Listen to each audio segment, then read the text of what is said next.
Good morning, everybody. How are we doing? Sammy United People's TV. It's Tuesday. We're still enjoying, we're basking in the glory that was that game from Sunday. We're still going to be enjoying that, let's be honest, during the whole international break. Isn't it nice to get a win like that before the international break when you've got 2 weeks without football? Yep, we're going to be speaking about that. We're going to be speaking about Bruno and Joao Neves. How Neves? Joao Neves. Yeah, potato, potato. We're going to be speaking about an interview that's just come out. Well, I've just found it anyway. An interview on the Geraint Thomas podcast with Jim Ratcliffe. And some really interesting comments, actually. Some about the stadium, some about kind of Manchester United's new transfer policy. That will definitely be my lunchtime video today, kind of going in depth into this interview, picking all the best bits out, so what I always do. We'll speak about the signing of Joao Neves. Would you be up for it? I mean, I think everybody would be up for it. Whether we can afford it or not is probably the biggest question. We'll speak about Ahmad being determined to stay at Manchester United. A few comments from Antony on his future. It's going to be another busy show. It should be a busy couple of weeks here. And as I said, that I'm going to enjoy it. We haven't had too much to enjoy this season. And if we have, we've lost the game 3 or 4 days later. This one, I'm absolutely going to soak it up for a couple of weeks. Yesterday was probably one of my favourite shows we've ever done. I just really enjoyed it. It was just nice to be here. Who's here in the member gangs? Have a quick look. Oh, wow. Stu, man, how you doing? Everybody yesterday, can I just kick off that by getting Fergie involved? I can't believe it. I can't believe it. Football, there he is. But can I kick off by saying how just this community is... I think yesterday was a little bit of a preview of what this community is kind of going to be like when United are good again. Like we've all been in the trenches together coming through, but when we are good, it's just going to be a great place to be. I can't wait for it. It's going to be fun. And it is already fun. All right. That's not what I'm saying. But who's here this morning? Let's have a look. Josh, good morning to you. Carl, Vicky, Ebwich, Stu, of course, Andrew, Jasper, Hansi. We've got 2 Craigs. We've got Julius, got Miss Teacup. Mo, we got Sue, Devo. Anyone else remember Devo? You got 50p, mate. Wasn't he, I swear he ended up being found out. Like, it's a bit weird. Devo was like this weird character of like the early internet. And then somebody found out that he was a teacher and he got sacked, which was really sad, actually. But anyway, big up Devo. Who's here on Facebook? Have we got Onyi? We've got Tim Elston. We've got Ian Cartwright. Good morning to you. We've got Gareth Roberts. Lots of you. Good morning to everyone tuning in. And Tom, you're gifting 5 memberships too. Scott, you're saying you're enjoying the silence from the Liverpool fans, and it's isn't it so obvious, right? I think I saw one article which I pulled up on the stream yesterday. There was one article from, I think it was Paul Hurst from the Times, saying that Erik ten Hag deserves praise for being so bold against Liverpool. Playing with such a chaotic formation, kind of man-to-man marking, and went for the game. And it's amazing how loud the press is when United lose, and how kind of they just disappear. Oh, because I can't bother to put anything out about how good United were. Sod that. I'm just going to go silent. That's what the press are doing. It's so obvious, but it's frustrating. As a United fan, it's frustrating, and when you call it out, I don't know. Kind of sometimes it falls on deaf ears. Chitty, you're saying, I knew Devo, he was dating a friend of a friend. That's why. Oh, yeah. So my second cousin's third wife's removed dog. It's a good old link, that one. Oh, man. Nuruddin. Have you? Nah. Has that come up twice? I'm trying to start a show here. I can't do that. I feel at this point, right, I'm going to dim the lights. That is 100. Oh, my God, Nuruddin, man. 5, at least the buttons still work, right? That's good. 1. It is Nuruddin. Right, Nuruddin. I need to make a whole new song for you, dude. I told you, I'm going to rename Nuruddin People's TV. I kind of feel like at this point, I hope it doesn't come across like, I mean, I'm sure it doesn't. But I almost feel like my reactions to this are sort of disingenuous because I don't really know what to do anymore. Like, you make me speechless. You really do. And Nuruddin, man, there's nothing I can say that can sort of explain just how much of an impact you're having on the growth of this channel and this community by proxy. Because you're enabling me to do so much more, so much sooner than I thought I would be able to. Thank you so much, dude. What can I do, Brian? What can I do when you just got people like that in this community? That's why everybody loves being here and why it is a very special place. Now, let's get into the show. That was a long old intro. I want to start with this, right? This is a class video. A really, really good video of a photographer who was right... Oh, geez, I'm not central. I'm not central there. That's better. A photographer who was a United fan. He shot some photos on an 127-year-old camera, which are coming out quite soon. Looking forward to seeing those. But also recorded him doing his actual job, right? And this is a video of the Ahmad goal from his perspective. Here's the shot down, and here come United. It's Garnacho. He's got Ahmad with him. He's played it left. It's Ahmad Jello. Can he finish it?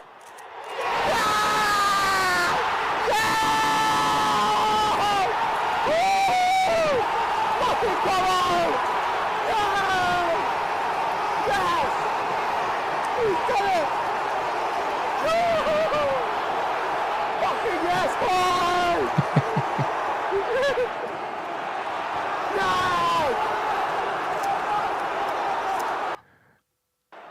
I just thought that was such a class little video. I actually slid into his DMs after I saw some of the photos from the game. I said, mate, they look absolutely class. So maybe we can try and get him on the channel for a little chat. It's cool. It's cool, isn't it? And a little bit more fallout to the game yesterday. Of course, Ahmad is a player who, let's be real, okay? If Amad Diallo didn't suffer the injury that he suffered in pre-season, he would have played for Manchester United significantly more this season. All right, he was in our plans. Kobbie Mainoo was in Eric Ten Hag's plans. We didn't play him for the first 3 months of the season because of injury. Amad Diallo, he was in Eric Ten Hag's plans. He didn't play because of the injuries that he had. And it's been a frustrating time for him. And then Amari Forson goes ahead of him in the pecking order. And then people are like, well, what's going on there? They are different types of players. Ahmad is somebody who...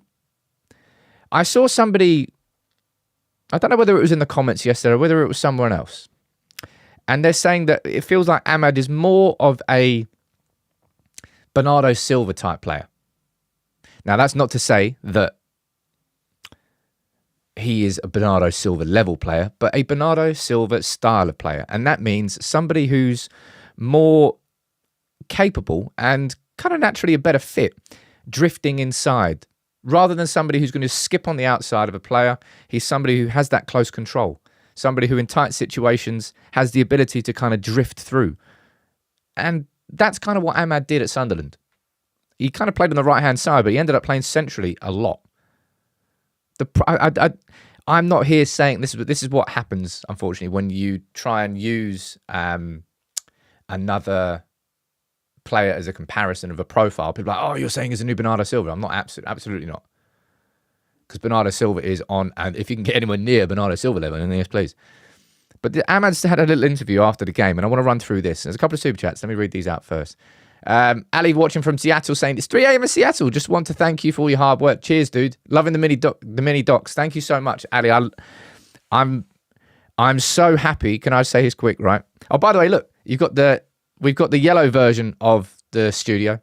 Which is going to be here for the transfer window. Got some special stuff coming up as well. You remember the whiteboard?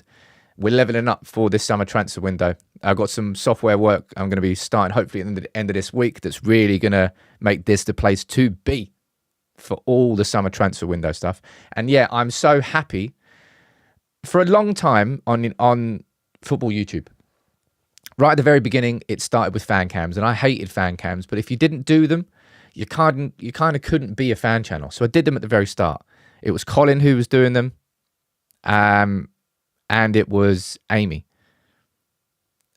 I was watching some of these the other day, actually. And that's kind of how it started. And eventually, I kind of stopped them quite soon. I was like, it's just not the style that works for me. I don't like fan cams. I think it unfortunately, it preys on fans in a vulnerable situation.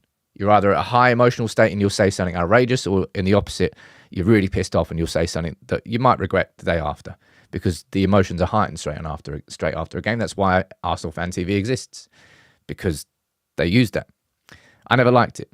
But the way, the place that football YouTube content is in right now is the best it's ever been in for me, because quality is really starting to shine through. It's now about those little mini documentaries, the deep dives. Fans are starting to resonate with that sort of content, and I've wanted to do that the whole time. So I feel the happiest with the content I'm now doing, and with the live shows that we've got to complement all of it. It's in a really good place that I think United People's TV can thrive in. And I'm really looking forward to it. Odie Grass saying, we're dining on Nuruddin's memberships. Man, we're all going to enjoy the benefits of it, man. We really, really are. But yeah, that was a little random segue. That was just from that super chat. Anyway, Ahmad's given a little interview, and I want to run through what he said here, right?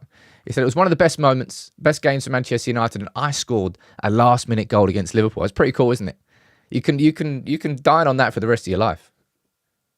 Yeah. Yeah. So did you score a 120th minute winner against Liverpool in the FA Cup to win 4-3 in front of the Stretford end? No, you didn't. I did. He will never forget that moment.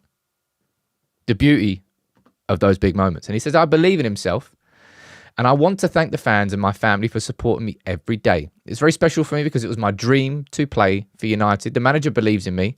He gives me a lot of confidence, and I want to continue like this. I'm on the bench, but every time I'm ready to come and fight for the team, I wait for my chance.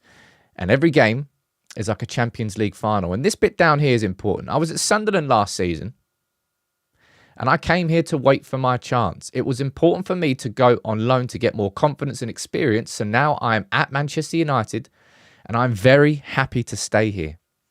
And again, Ahmad's kind of, you know how Harry Maguire really kind of didn't say much in the press. I think I've said it quite a few times. There wasn't any player that I remember in recent history that I didn't attack Harry Maguire personally. I've really focused on his football, but I went in heavy on him. I know I did. But he's been the model professional this season, man. All credit to him. And I'll be doing a video on that a little bit later in the season. But Ahmad, again, sort of stayed in the background, could have said stuff that people tried to. Remember when, Ahmad's deleted all his social media accounts. Oh, that's a bit of a to Eric Ten Hag. And I'm like, I didn't report on it. I waited till the morning because, look at that. A statement comes out from Ahmad Diallo going, what are you talking about, man? I was like, Ramadan, I just want to delete all that stuff. So he did. And he's never really spoken out against his manager, despite Antony playing ahead of him, or this or that, or Forson. And now he's got his moment, and he wants to be at Manchester United. And I want him at United. Remember, it was a bit of a weird signing, really, when you think about it. Always was. Like Manchester United, I don't know what the actual price was, if I'm being completely honest. I think it was like 37 million. Well, it could rise to 37 million based on appearances and stuff like that. I think it was around about that. And he had only played, what was it, like three? It's like a handful of games for Atalanta. Like a handful of minutes. I'm not even sure if he actually completed a game. I think it was just a few minutes in Serie A that he played. Like, our scouts were clearly sold on him. And you remember, I'm not sure if you remember this either, when Ole Gunnar Solskjaer spoke about him and said that he thought that he was signing somebody who was a prospect for the future in Amad Diallo. And then he's like, bloody hell, how much do we pay for him? And he was like, I've actually got a first team player here straight away. So I think he was kind of thrown in a little bit, well, expectation-wise was changed on Amad. But I'm happy for him. And we just have to see now, as fans, whether or not he can use that as a platform to change for the rest of this season. The same goes for Antony, by the way. Let's not forget that he scored an 87th minute equaliser against Liverpool with his right foot on the spin. So both of them will be competing for that place. And Garnacho is the guy on that right wing. So we've got actual competition there, which is a good thing. You always need competition. But Ahmad, really, really happy for him. And I hope and see, I'm looking forward to seeing what comes next for him. Oh, look at that. Man, Conrad. YouTube seriously needs to do a case study on this community.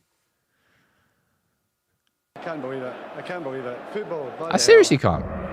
I seriously can't. Gifted another 10 memberships. All of you, hop over to Discord. By the way, I think I've said this quite a lot of times. With the focus I've got on all the content I'm doing everywhere, I feel like I still don't do enough for the community directly. So what I'm going to be doing is working with Joe on all the giveaways I've got down here. I've got so much stuff I want to be giving away. And you know what I'm going to do at some point too? I'm not sure if I've ever shown you this, but I may as well show it now. I'm going to do a giveaway at some point of this, right? So this was sent to me by a subscriber last year, I think it was. And it's signed by Erik ten Hag. He sent me the photo of Erik ten Hag signing it. And that number there, the number 1, is signed by Erik. And it's been sitting on my desk for a long time. I don't know how I'm going to be giving this away, in what way, shape or form, but I will be giving this away, all right? So that's something that's going to happen. It's pretty cool, isn't it? It's just been sitting there for a long time. Not that I've forgotten about it, but I haven't thought of the right way to do that giveaway. But let's move on. It's pretty cool, isn't it, Brian? It is pretty cool.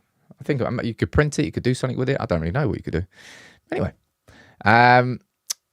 let's move on to the next talking point, right? Aiden, you're saying the gifter might get upset by that. I apologise if that would come across horrible to the person who gifted it to me, because it's a fantastic gift, but I just don't know what I'd do with it. I don't know. I suppose I could put it up on the wall. I'll think about it. All right. Let's move on to this, right? Because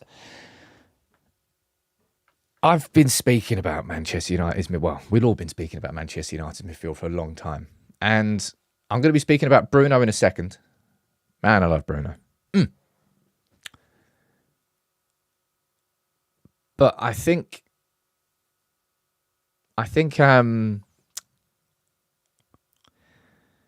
when it comes to, I think I said this in yesterday's stream, right? Kobbie Mainoo is who you build your midfield around, man.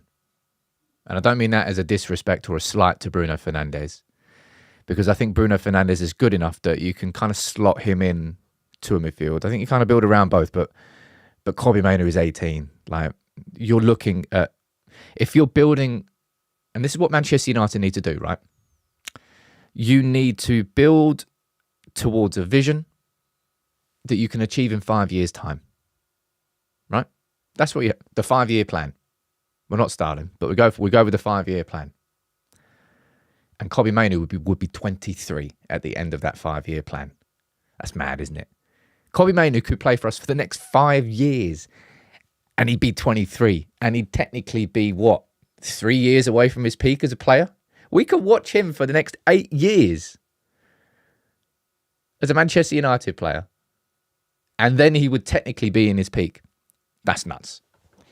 But therefore, that's the player that you build your midfield around, all right?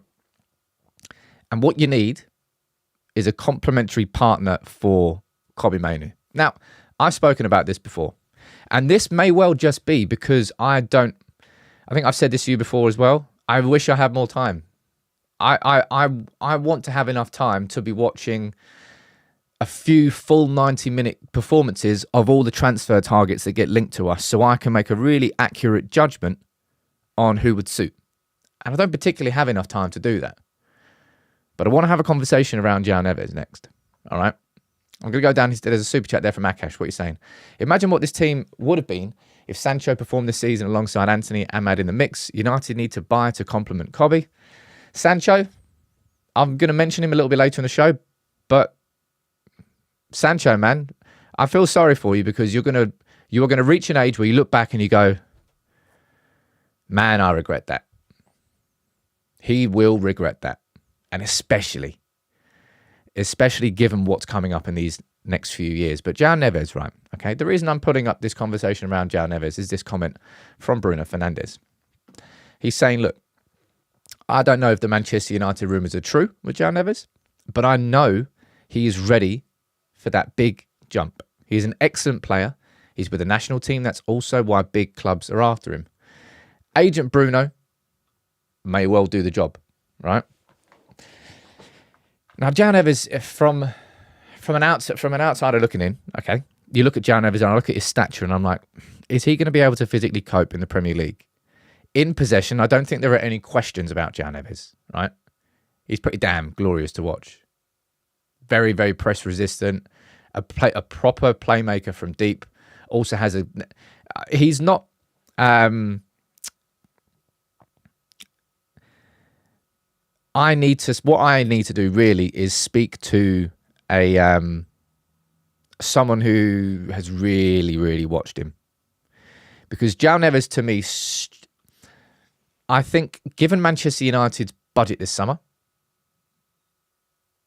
it strikes me that Joao Neves is going to be a little bit outside the realms of possibility. Even if he was the perfect signing, which he may well be, right? I think, well, I know. It's Benfica, right? Benfica don't do cheap sales. Whether it's Darwin Núñez, whether it's Enzo Fernandez, I don't know, but there's bloody so many others. I guarantee you he's got a release clause. Akash, you're saying he's got a release clause of 100 mil. It's probably higher than that. Let's be completely honest. Joao Neves, he's 19. You're looking at a midfielder that you can build your whole midfield around for a long ass time. It strikes me that the price point's going to be too high. We'll see. But it's an interesting one. And I think I'd be interested to do a video on him and to find out a bit more about his qualities in and out of possession. I think that's kind of how let's be honest, right? I was wrong about Amrabat. Hands in the air. Hands in the air. I focused so much on the profile of the player and what his overall characteristics were. I was convinced he was going to be a success. I still kind of don't think that he's been given that many opportunities in the actual role I was expecting him to play in. But I think I overhyped Amrabat. Hands in the air. Mi scusi. Oh, look, we've got a Benfica fan in the comments saying, I'm a Benfica fan. He's not going to go for less than 120 million euros. I'll be completely honest. You're probably not wrong. I think he would go north of 100. I think for that reason, I'm out. I think United won't be able to afford him, even if we wanted him. But that position, that's the midfielder we need. All right. I think in Kobbie Mainoo and Bruno Fernandes, we've got 2 out of 3 midfield positions locked. Kobbie Mainoo being that hybrid player, number 6, number 8. He can be deep, but he can also be on the edge of the box, and he's got the energy to go between the two. Bruno Fernandes being the number 8, number 10, whatever you want to call it, probably just the more aggressive of the number 8 of the 3 midfielders, who operates in the opposition's half. Doesn't really drop too deep. He does right now because we don't have that other player, that complement to Kobbie Mainoo and Bruno. And that's the midfielder that we need. I don't know whether it's going to be Joao Neves. I'm going to see what you're saying in the comments. Mainly you're saying, does Benfica just throw 100 mil release clauses into every contract? I mean, they probably do. I mean, it works for them. Benfica have built a very, very sustainable and successful scouting model and selling model. And they will continue to repeat it. And again and again and again. I mean, I suppose United are going to be in contact with Benfica over Alvaro Fernandez anyway. So maybe you open a door. It's like when we signed Cantona. Who was it? I think Leeds came to try and sign Dennis Irving, and we were like, nah, mate, no chance. But seeing as you're there, you fancy selling Eric? Go on in. And they said yes. Alex, when we said 5 players for 50 mil, Neves doesn't fit. I think the price is going to be too much. Even if he, like, on paper, if I did all the research, and I was like, Joao Neves is the guy, I just think we're going to be outpriced on him. That's what I think. Vicky saying, what ratio do you think of experienced players and youth makes a good team? That's a good question. I've never really thought about it like that. Probably 60-40. I think you want a little bit more experience than youth, but you really want a lot of youth to drive that team forward. The youth is what, I think I said this yesterday, youth is what drives everything forward in life. Business, sport, You need the younger generation because of A, new ideas, and B, fresh energy. When it's their opportunity, and they're not going to let go of it, and it brings everybody upwards. It really, really does. But I'll be interested to see. Oh no, I'll move on to this conversation next. I'll be interested to see whether or not this Joao Neves stuff actually formalises. Now, there's other midfielders. I think it was his name, like Hulman from Sporting Lisbon. We're getting linked with. Mats Vifa. I'm going to annihilate some names here. From where does he play? Is he PSV or Feyenoord? I think I got this wrong last time as well. I think it's Feyenoord. Mats plays for Feyenoord. Got it right. Never in doubt. Never in doubt. And who was the other one we linked with? Of course, Amadou Onana from Everton. Some people are trying to link us to Paulinho. Think he'll probably go to Bayern Munich. I imagine Bayern Munich will come back in. Koopmeiners, I think it was he Atalanta. I think he is.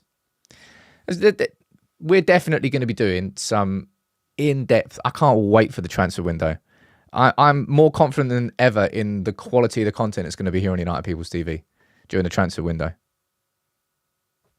So make sure you subscribe. But now, this is definitely an interesting one.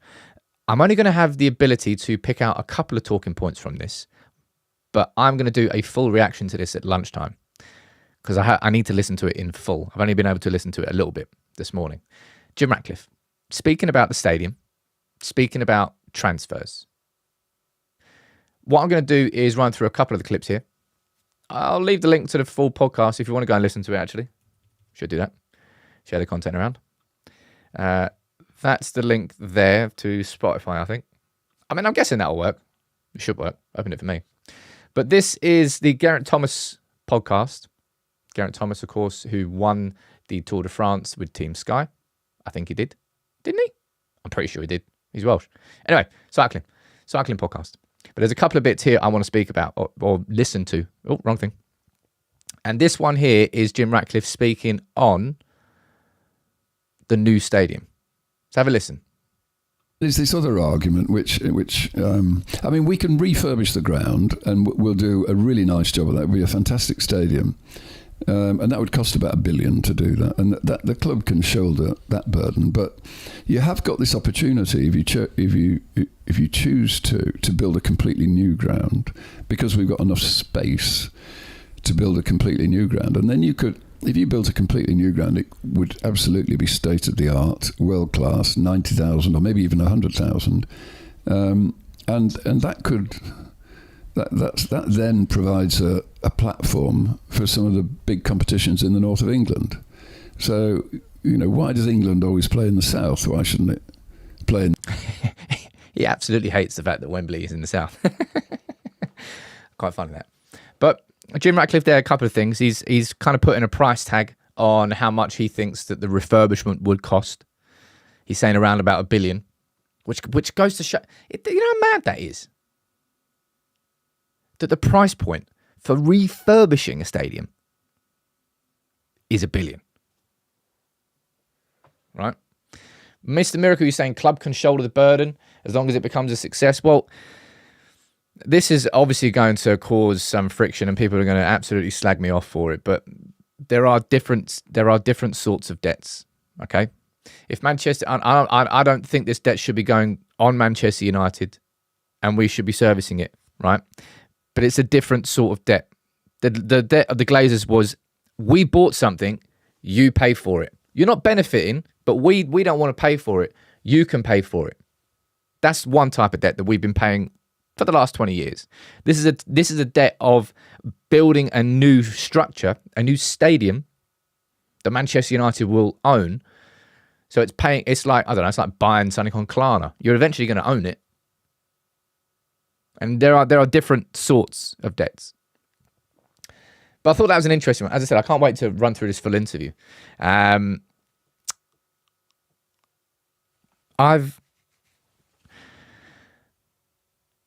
you see Old Trafford, like we saw Old Trafford on Sunday, you're like, man, we can't leave this place.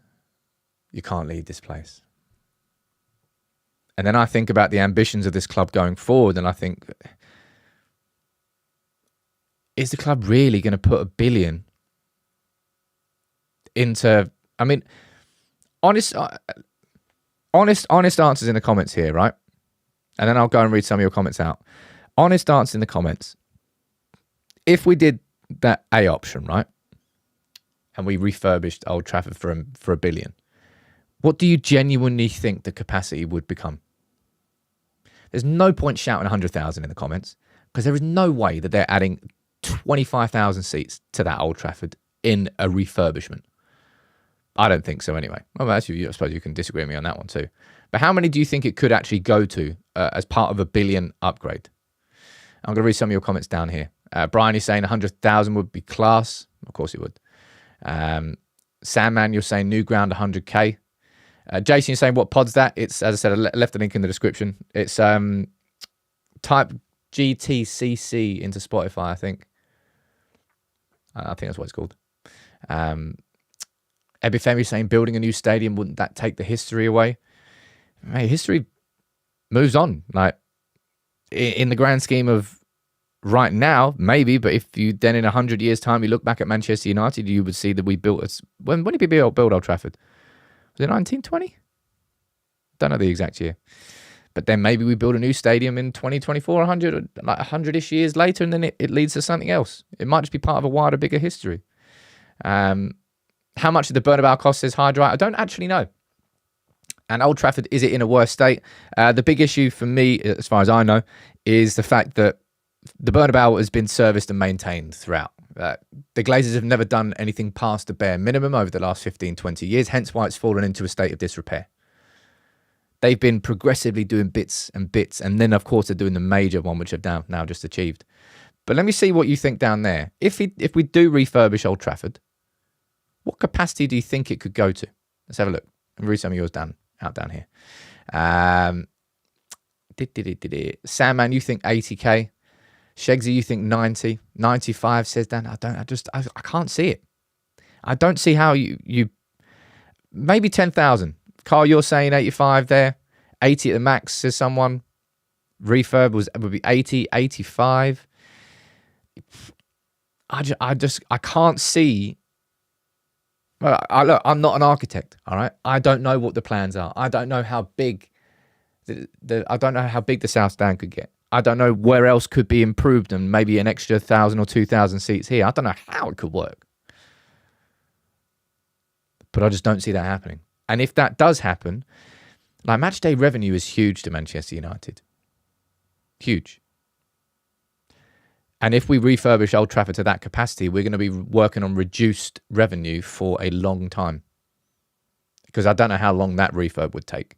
You'd have to do it bit by bit. Maybe one stand per season. Maybe a little bit more than that. I don't quite know. But you definitely have to shut part of the stadium off. But also, on top of that, Jim Ratcliffe speaking about the refurb of Old Trafford, he also speaks about transfers. Now, let me try and remember which part this is. I think it's around about there. Might be wrong. Might be right. I think it is. This is what he says about kind of the transfer policy that he wants at Manchester United. This one. United sign Mbappe or Ineos sign Pogacar? He's a cyclist. Huh. You can answer that one as well, Garrett. Yeah, go on, Grant. Well, actually, it's easy for me. Yeah, I'd have Pogacar. Also, you don't want Mbappe at United because you're an Arsenal fan. Yeah. But I think in a way also you're trying to. What I would rather do, I'd rather find the next Mbappe rather than spend a fortune just trying to buy success for. It's not. It's not that clever, is it, buying Mbappe in a way? And anyone could figure that one out. But what's much more challenging is to find the next Mbappe or the next Bellingham or the next Roy Keane. Yeah, and that was always. And that is a transfer policy which I think is clear that Ineos are going to be doing. And you've heard it directly from Jim Ratcliffe's mouth right there. Man United, and that's why if we go back to this conversation here of where is he? There, Joao Neves. I mean, he's 19, so he's young, but he's going to be very expensive right now. So you're kind of signing the name that everybody's already talking about. But Jim Ratcliffe there kind of making it clear that he's got no intention of using a Galactico model, right? Hey, we tried it, man. Ed Woodward, the drunken whopper, tried it. We had money. I'm telling you that the problem has not been spending money in the last 10 years at Manchester United. It's been the person who's had control of the wallet, who's had control of the policy. It's the policy that's been so incorrect. Sometimes, Siegs, there's a comment down there, you can look within. You can go to the academy. You can get let's be honest, Kobbie Mainoo is... England don't make midfielders like Kobbie Mainoo. They just don't. That's why he stands out so much. But that's like once in a blue moon. Probably a better way of describing it, a blue moon. But you can sometimes look within. But sometimes you've got to look to the market. And it's... My favourite Manchester United signings of all time have been those players that we've signed and we've watched them become superstars at Manchester United. Not that we've signed superstars. Historically, we've been quite crap at signing superstars and them succeeding. Robin Van Persie is one where it worked. Lost the league on goal difference, signed the best striker in the league, won the league. Brilliant, done. But there are countless examples of Man United signing a big name for big money and it just not working out. Whether it's Di Maria, whether it's Paul Pogba, and where there are so many names that you can throw into that hat. Now Veron's going to be thrown down there. I knew that was going to happen. Veron was, I don't think, falls into that category, man. Veron wasn't a failure at this club. Veron was just in a team, which our team was so ridiculously stacked. It's a real shame it didn't work out, Veron. Real shame. But there's a comment down there, like, I want Manchester United to go and find the next Nemanja Vidic, to go and find the next Patrice Evra. Be able to spot that talent. Somebody who's got the mentality. I think Højlund falls into this category, by the way. But we had to pay the privilege. We had to pay the privilege of it. We can't be doing that. We need to be able to spot. I think the fact that Højlund was that much was because of how little strikers there were available in the market. I think that's kind of why Højlund was that much. Well, that's what I think anyway. They're just my favourite types of signings, personally. And so to hear that from Jim Ratcliffe is what I want to hear. It creates a bond between a fan and a player when you see someone signed who's younger, who just grows in front of you. You kind of feel like a proud dad watching this play. Garnacho right now, right? Unreal. His development this season has been so ridiculously good. But I'm going to run through this full podcast, right? And I'm going to pull out all the key points and I'll do a video on it at lunchtime today. Because it's Jim Ratcliffe himself. It's our owner. He is going to be, ultimately, he might not be leading the vision of Manchester United,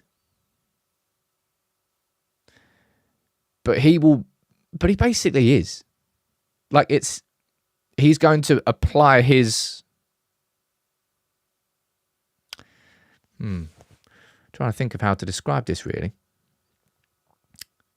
Dave Brailsford's going to be far more involved on a day-to-day basis. And Jim Ratcliffe will be listening to the advice of him. But Jim Ratcliffe will be leading. Jim Ratcliffe wants a new stadium, right? That is going to be the priority. Going into this feasibility check, that's ultimately what Jim Ratcliffe wants.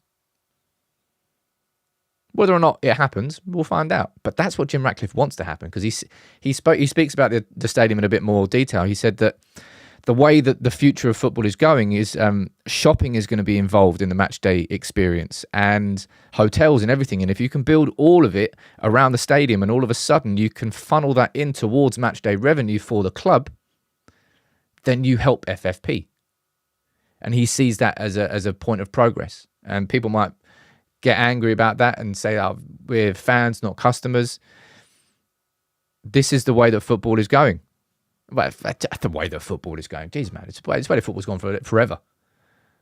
But building a complex that's like, it's almost like the world of Manchester United. I think Gary Neville has said that before. Like, you don't just go to Old Trafford to watch a game. You don't just go Old Trafford maybe to go into the museum. You walk up Sir Matt Busby Way and you enter the world of Manchester United.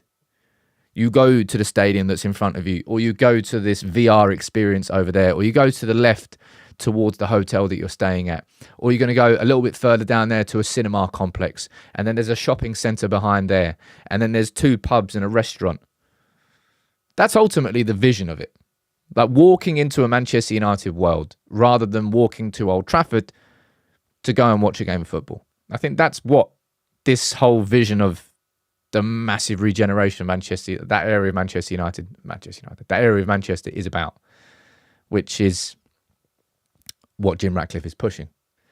And it's all towards the benefit of Manchester United, by the way. Of course, Jim Ratcliffe will make money. Of course he will. He's a businessman. He's not doing this for free. But money isn't his driver. And I've said this, like, dude's a billionaire, man. You just go and sell more petrochemicals if he really wants to make more money. That's boring as hell. I'm going to run through that full video. There's lots and lots to pick, I think, from that video. Has Craven Cottage got a Michelin restaurant? Didn't know that, Vicky. Love Craven Cottage. My favourite away. Is it my favourite away day? It's great. I like Bournemouth as well when I went. Where have I been? Anfield was crap. Anfield really was crap. Danny's saying money is a good thing if for a club if it's used wisely. Of course it is. Isn't it? If Manchester United make more revenue, and the owners of our football club now, well, the owners of the football side of our football club, are not interested in a dividend, they're interested in the ambition of the club. Therefore, that funds ambition. Spend money to make money. That's where it's changed, right? That's where things are improving. Brian, yeah, I guilty. I love small stadiums. I love the experience of feeling close to the game of football. It's why I would have loved to go to Newport County. It's just a different... I really enjoy watching Manchester United in... As much as I love Old Trafford, I love watching United in different stadiums. I think it's just a different flavour. It's just a different atmosphere. I just like the variety. Certain stadiums, other, maybe not. Ali, thank you very much for the super chat, dude. Saying, football aside, just wanted to take a moment to express my gratitude to you. Very kind and inspiring man. The community is built is because of how truthful you are to yourself. Dude, thank you so much. And yeah, it's nice to be good. I can't be bothered being an arsehole. There's enough of them. I'm pretty convinced that 95% of humans are arseholes. So the good 5% are in here. Speaking of the good 5%, good segue. I need to run through this interview, right? Actually, this part of this interview. You know full well how much I've defended this man. Alex, I've been to Selhurst Park plenty of times. I was there when Matic scored the winner. I used to live in Crystal Palace. Bruno Fernandes, right? I did a video a couple of weeks ago saying he's the most disrespected footballer. I for the life of me, I cannot understand the energy that some United fans have towards our captain. I can't understand it. And this little interview here with, I think his name's Liam Bradford on MUTV is absolutely class, because Bruno has just been complimenting. In fact, is this the start of the interview or the end of the interview? No. So Bruno, who's just for 30 seconds just been complimenting everybody else about how well they played in the game. But he gets flipped back on him. And look at his reaction, all right? This is some wholesome stuff. You've been a kind captain there, giving everybody a bit of praise, so I'm going to give some to you. You are always available for this team. You always give everything that you can physically give. It is appreciated by the fans all the way around the stadium. I hope you know how much you're loved by the fans in the stands. I appreciate that. You get me there a little bit emotional, because obviously, you know, is there good moments and bad moments, but I'm always there for them.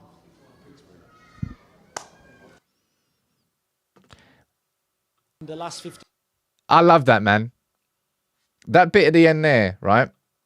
Again, I'm no body language expert, but Bruno looking, he doesn't know where to look, right? Because he's not really used to taking compliments himself. He's just used to just giving compliments to everybody. And it's just, bad moments, but I'm always there for them. man, I love that shit, man. Mikel, it really does kind of feel like he is kind of close to tears. We know that he is a man that wears his heart on his sleeve, and that it sometimes works against him in games. I think I've understood at this point that I don't think that is going to change. I don't think that part of his game is going to be able to. I thought maybe he'd be able to. Maybe mature is the wrong way to describe it. I thought he would be able to sort of control it a bit more, but I don't think he can. But Ross down there, mate, I don't know what. Like, we're doing the passion thing. Like, respectfully, piss off. And I can't say that respectfully because it's not respectful. Like, I will happily get into any argument with any United fan about Bruno. This is one player where I'm not really going to be listening to your opinions on it.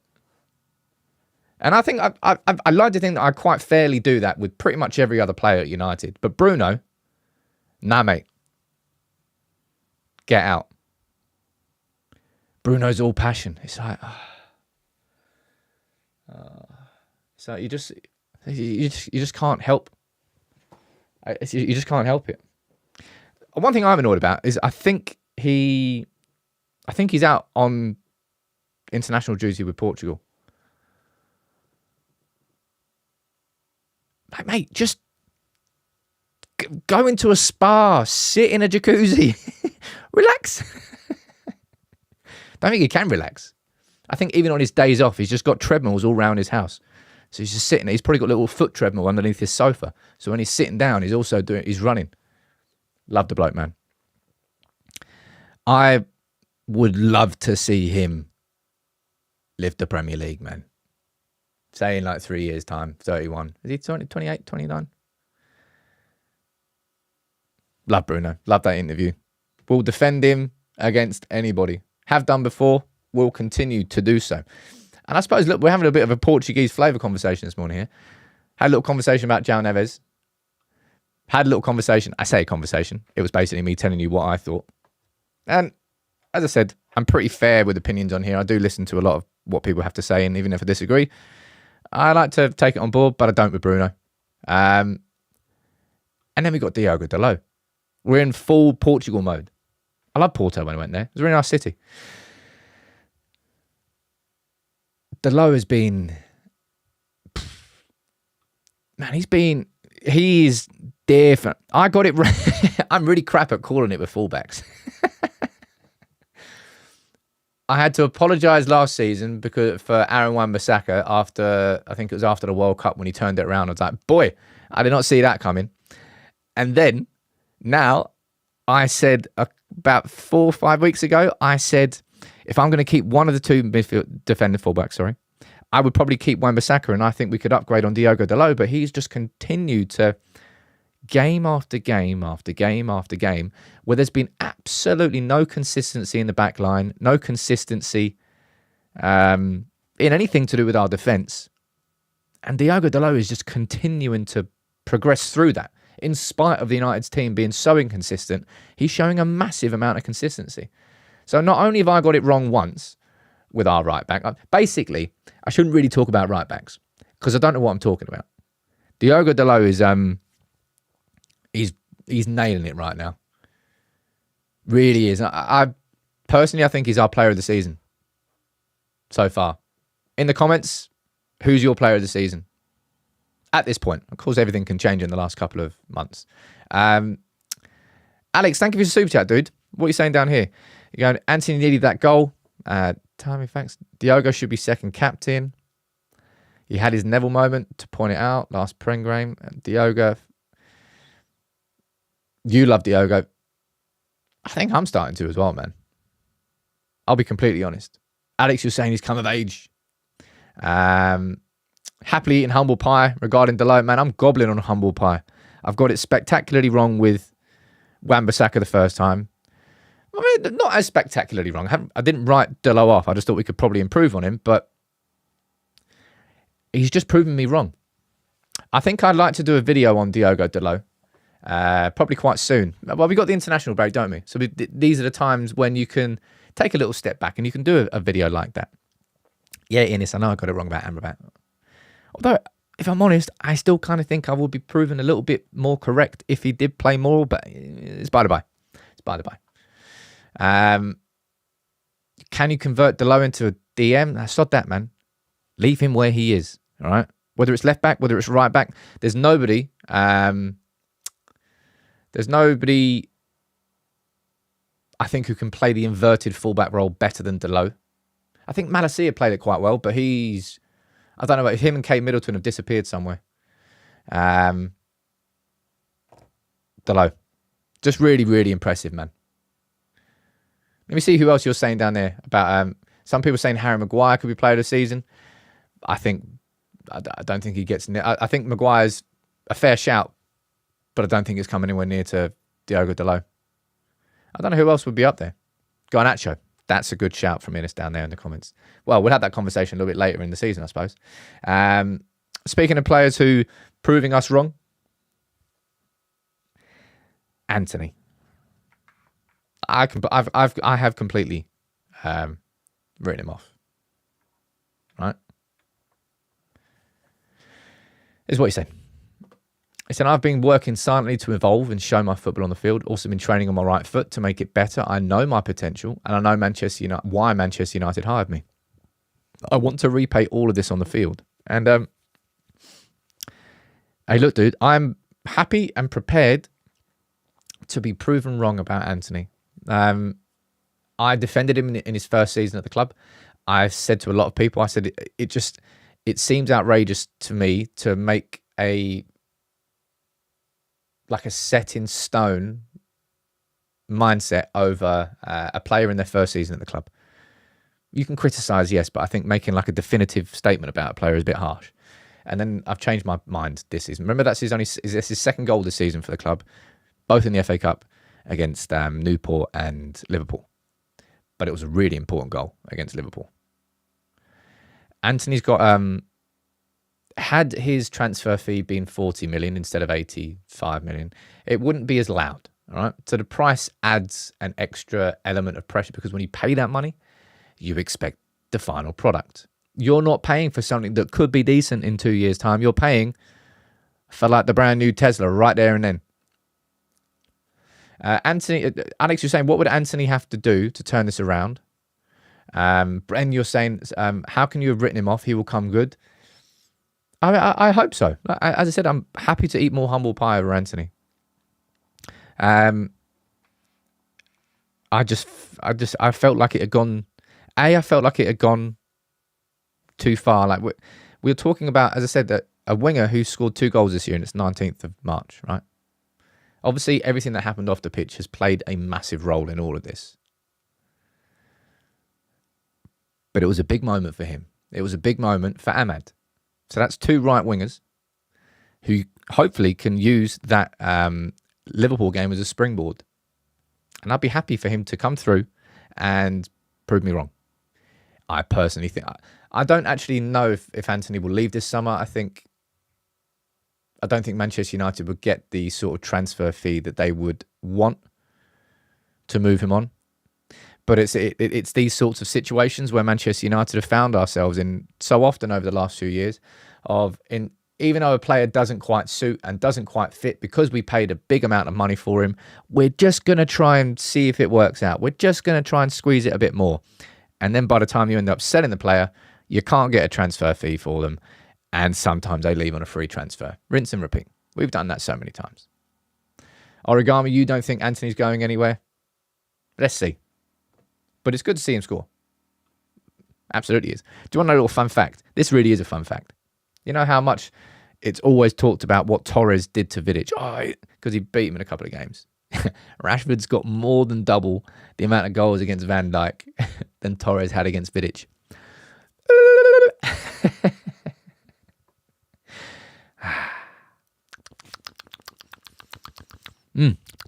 I've been feasting. I'm going to feast on this Liverpool fallout for some time.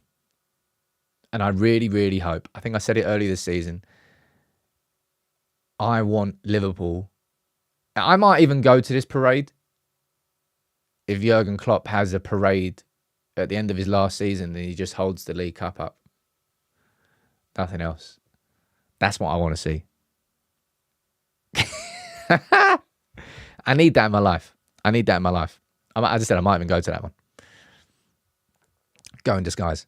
Alex, you're talking about Ten Hag bringing the youth through like the Godfather.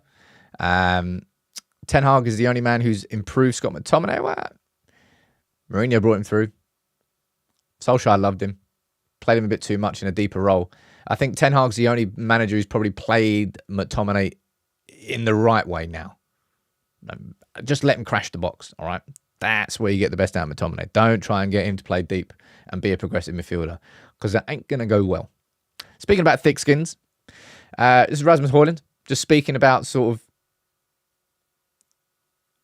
the dangers of social media, right?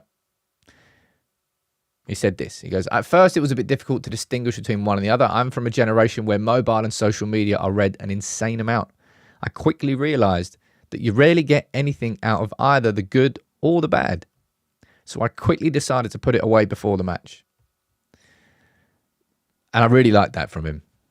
And it's a very correct thing to say. It's a very smart thing to say. Because I don't see how any player could benefit from having their phone before a game. Awareness is exactly what it's called down there. I don't see how any football player, modern, young, old, I don't see how them having their phone in their hand before a game of football is something that's going to help them on that game of football. You should just be mindset. You should just be looking at your teammates around you, and then nothing else matters. Don't let any outside noise in. And that's what United did the best. That's what Fergie did the best. I'll always go back to the Beckham situation after the World Cup. 99 season, closed the doors. Beckham's inside. He's protected. None of the outside noise matters. And he went on to have he should have been, was he even nominated for the Ballon d'Or that season? I can't actually remember. But it's really nice awareness, I think, from Højlund. There's a good comment there from someone. Because I really value the importance of awareness. I think I've gained a lot of awareness myself just through us. Everyone's gained their own awareness, but I've gained a lot through things I didn't expect to happen in my life.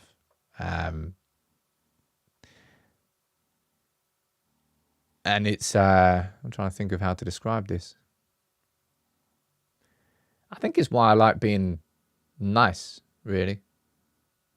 It's just better to share a positive approach to life rather than dwelling in the negativity, because if you do, man, you'll never get out of it, man. You can just wallow in that pit for life. And that's what depression can do to people. It can suck you in, and people think it's just cheer up, mate.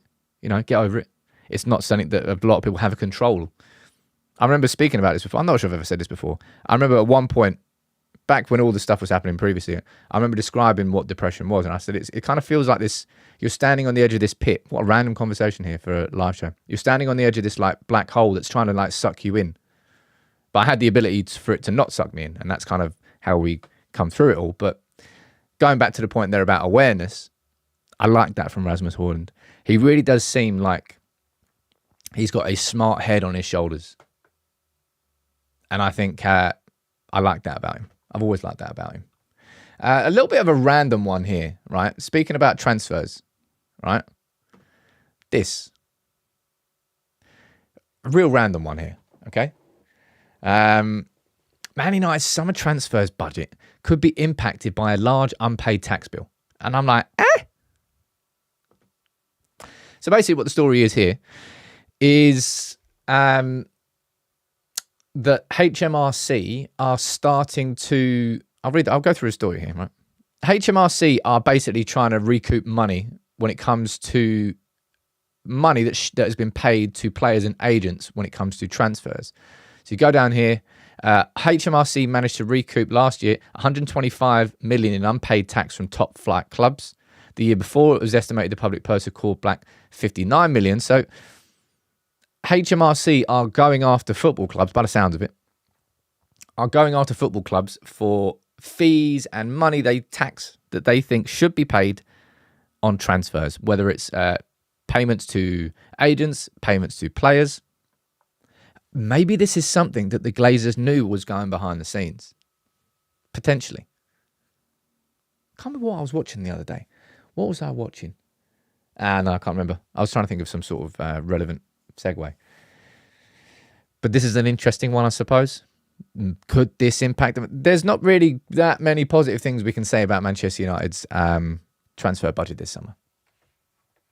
I saw Howson do a video, was it the other week, saying how United could spend 500 mil, and I'm like, where'd you get that number from?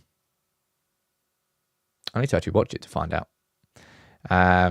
Robert, you're saying surely the agents and the players should pay the tax on fees received?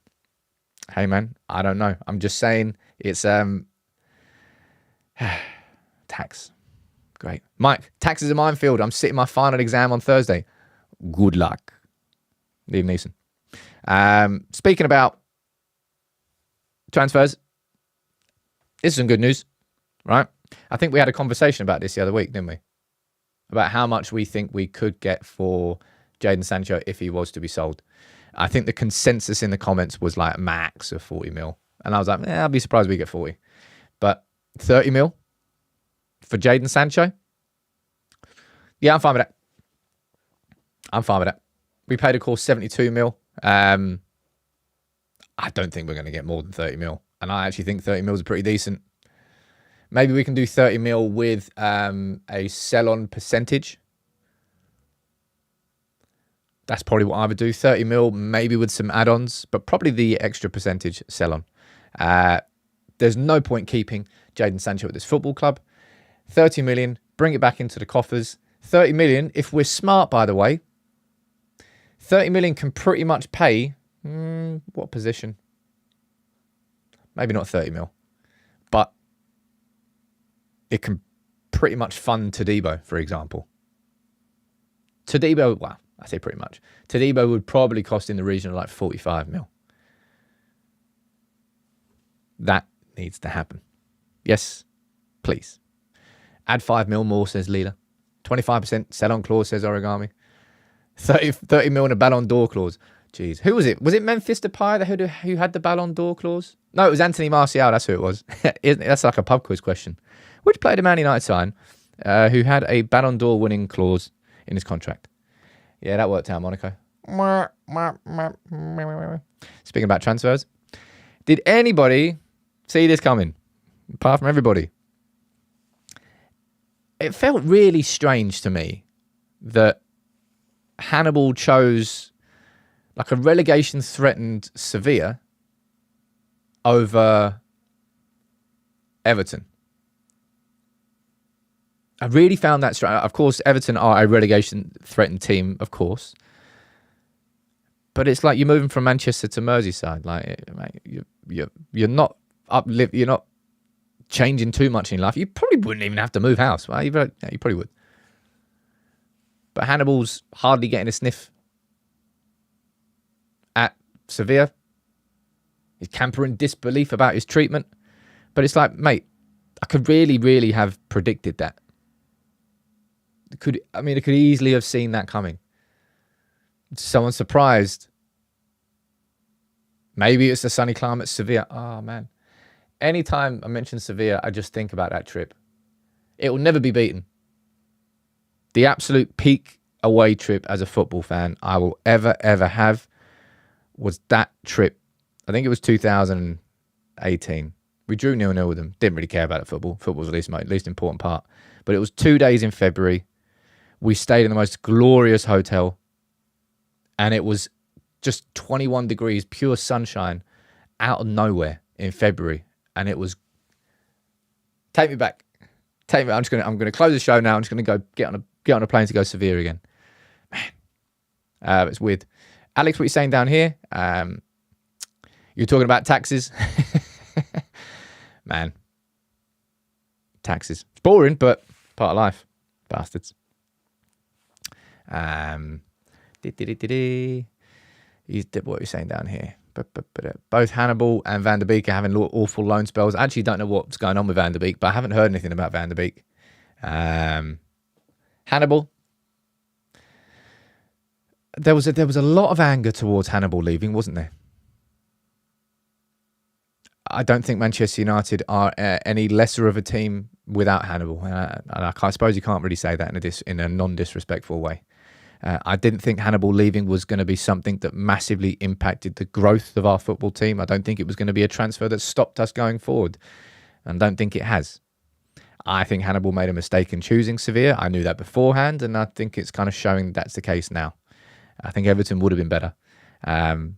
Alvaro Fernandes is, of course, another one. I don't actually know how many games he started at Benfica. Remember that the only way that €6 million clause comes into play is if he starts 50% of the games that he's on loan at Benfica for. I don't actually know how many he's played. So maybe he won't get sold for 6 mil. But yeah, it's an interesting one, the Hannibal. I wouldn't say, yeah, I mean, it is interesting, but it's just a bit foolish on his part. But my lunchtime video today, last couple of minutes of the show, my God, it's an hour and 6 minutes I've been going. I've been whiffly waffling today. Whiffly waffling? Just made that up. Sometimes it's nice. I like the conversation. I'm hungry as well. Any updates on Dan Ashworth? No updates on Dan Ashworth. No updates on either Dougie Freedman or Kyle McCauley, who are being linked with the head of recruitment role. 500 likes today, ladies and gents. Look at that. Awesome. But my lunchtime video might be a little bit later than lunchtime. We'll see. I'm going to run through that full podcast, right? I'm going to pick out all the key talking points from Jim Ratcliffe. I'm going to bring them to you in a video, all right? Big up to all of you. Thank you, everyone, for tuning in. I hope you enjoyed the show. I'll be here tomorrow morning, as always. Make sure you subscribe. Yeah, I was flowing today. I enjoyed it. A little bit of a riff. Take it easy, everyone. I'll see you tomorrow. I hope you like the yellow transfer show. We're ready for the transfer window. All right.